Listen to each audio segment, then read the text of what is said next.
Hi friends, welcome to Srikanth Mototech. Friends, ఈ వీడియోలో Bajaj Pulsar 150కి సంబంధించి చాలా వాల్యుబుల్ ఇన్ఫర్మేషన్ అయితే మీకు ఇవ్వబోతున్నాను. ప్రైస్ కావచ్చు, స్పెసిఫికేషన్స్ కావచ్చు, మైలేజ్ కావచ్చు, ఎవరు కొనాలనే దాని గురించి, మరీ ముఖ్యంగా 2025లో ఈ వెహికల్ ఎలాంటి చేంజెస్ రాబోతున్నాయి అనే దాని గురించి కూడా మాట్లాడతాను. మీరు చేయాల్సిందో ఒకటే, వీడియో ఎక్కడ స్కిప్ చేయకుండా లాస్ట్ వరకు చూడటం. అలాగే మనం ఒక 73,000 మంది సబ్స్క్రైబర్స్ దగ్గరలో ఉన్నాం. సో 1,00,000 మందికి వెళ్ళాలన్నమాట. ఇప్పటి వరకు సపోర్ట్ చేశారు అండ్ ఇక్కడ నుంచి కూడా మీ సపోర్ట్ ఉంటుందని ఆశిస్తున్నాను. లైక్ చేసే వీడియో చూడండి. ముందుగా ప్రైజెస్ గురించి, ఆన్ రోడ్ ప్రైజెస్ గురించి మాట్లాడుకుందాం. స్ప్లిట్ సీట్ వచ్చేసరికి డ్యూయల్ డిస్క్ వేరియంట్ 1,46,000 రూపాయలు. సింగిల్ డిస్క్ వచ్చేసరికి మీకు అదే సింగిల్ సీటు 1,43,000 రూపాయలు ఆన్ రోడ్ ప్రైస్ అయితే ఉంటుంది. నేను అప్రాక్సిమేట్లీ చెప్పాను. మీరు కొనే సమయాన్ని బట్టి, మీ ఏరియాని బట్టి ఇది మారొచ్చు. ఫ్రెండ్స్, ఈ రెండు వేరియంట్స్ మధ్య డిఫరెన్సెస్ చూస్తూ 2025లో ఎలాంటి చేంజెస్ రాబోతున్నాయని దాని గురించి మాట్లాడుకుందాం. దీనికంటే ముందు పల్సర్ 150 గురించి ఒక మాట మాట్లాడుకోవాలి. One of the best, unique, మరెవరో కాపీ కొట్టలేనటువంటి ఒక మంచి మోడల్ అన్నమాట. ఒక ఎమోషన్ అని చెప్పొచ్చు. సో చాలామందికి తెలుసు. సో 1995 కిడ్స్కి అయితే ఇది ఎంత ఎమోషన్ అంటే అది చెప్పేది ఒకసారైనా పల్సర్ తోలాలన్న ఫీల్ కలుగుతుంది అనమాట. అలాంటి ఒక మంచి డిజైన్ని మనకు అందించిన బజాజ్కి హ్యాట్సప్ చెప్పాల్సిందే. One of the best vehicle అని చెప్పొచ్చు. Ever green vehicle. ఇంకో 10 years వరకు దీని యొక్క స్పెషాలిటీ దీనిదే.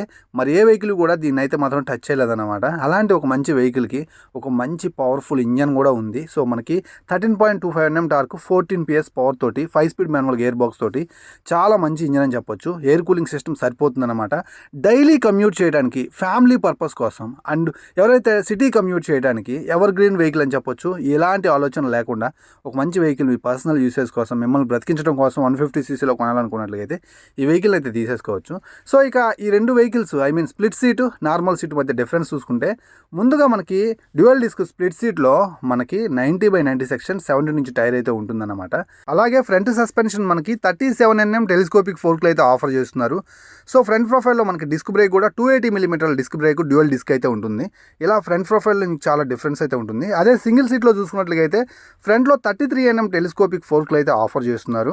అలాగే మనకి 260mm డిస్క్ బ్రేక్ అయితే ఉంటుంది. సో 20 mm తగ్గుతుంది అనమాట సింగిల్ సీట్లో డిస్క్ బ్రేక్. అలాగే మనకి ఫ్రంట్లో 80/100 సెక్షన్ టైర్ అయితే ఉంటుంది సింగిల్ డిస్క్లో. సో ఆ ప్రైస్ 3,000 రూపాయల డిఫరెన్స్లో ఫ్రంట్ ప్రొఫైల్లో మీకు ఇవన్నీ తగులుతాయి అన్నమాట. సో దీని అన్నిటికంటే ముఖ్యంగా సింగిల్ సీట్ కొనడానికి చాలా పెద్ద ఒక కారణం అయితే ఉందన్నమాట. సో అది చాలా ఇంపార్టెంట్, ఇవన్నీ కాదు. దాని గురించి చెప్పాలంటే మనకి మైలేజ్, సింగిల్ సీట్లో చూసుకున్నట్లయితే బ్యాక్ సైడ్ టైర్ మనకి 100/90 సెక్షన్ టైర్ అయితే ఉంటుంది. సో కంపేర్ చేసుకున్నట్లయితే 120 సెక్షన్ టైర్ మనకి డ్యూయల్ డిస్క్లో అయితే ఉంటుందన్నమాట. సో ఇంత పెద్ద టైరు, ఓపెన్ టైప్ చైన్, ఇవన్నీ కూడా ఎవరైతే ఫ్యామిలీ కోసం కొనేవాళ్ళు, డైలీ కమ్యూట్ చేసేవాళ్ళు, సర్వీస్ కాస్ట్ పెద్దగా ఉండకూడదు అనుకునే వాళ్ళకి ఈ 120 సెక్షన్ టైర్ వల్ల మీకు ప్రాబ్లమే కానీ, సో అంటే సర్వీస్ కాస్ట్ పెరిగి ప్రాబ్లం అవుతుందే కానీ మీకు ఎలాంటి లాభం ఉండదన్నమాట. సో అందుకే మీరు సింగిల్ డిస్క్ అయితే తీసుకోవడానికి ట్రై చేయండి. Single seat.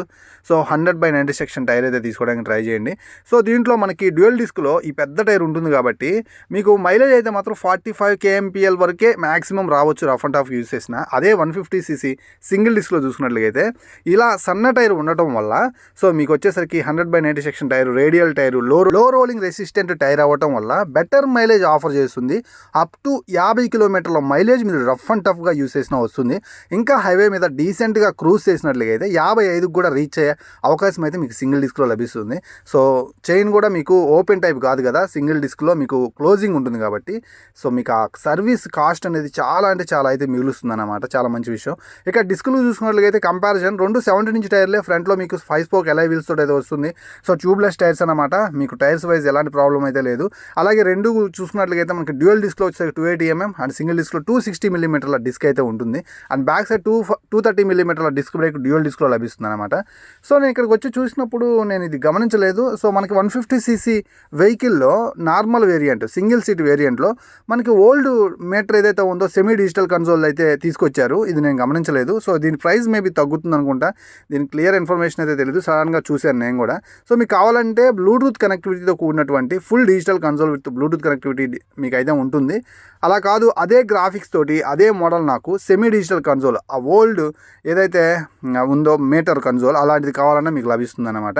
సో మీకు నచ్చిన వేరియంట్ అయితే తీసుకోండి. సో మీరు బ్లూటూత్ కన్సోల్ అవసరం లేదనుకుంటే ఆ ప్రైస్ తగ్గుతుంది అనమాట.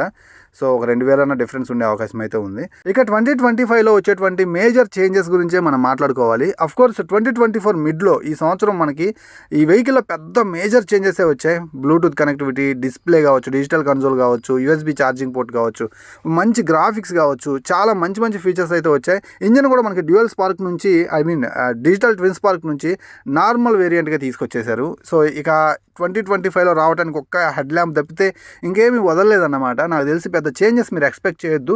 బట్ కొత్త కలర్స్ అయితే మనం చూడొచ్చు అనమాట. కొత్త కలర్స్తో పాటు మనకి హెడ్ ల్యాంప్ వచ్చేసరికి హాలోజన్ తీసేసి మనకి స్ప్లిట్ ఎల్ఈడి ఆఫర్ చేస్తారనుకుంటున్నాను. సో చూద్దాం దాన్ని ఎలా ఇన్బుల్ట్ చేస్తారు హెడ్ ల్యాంప్లో.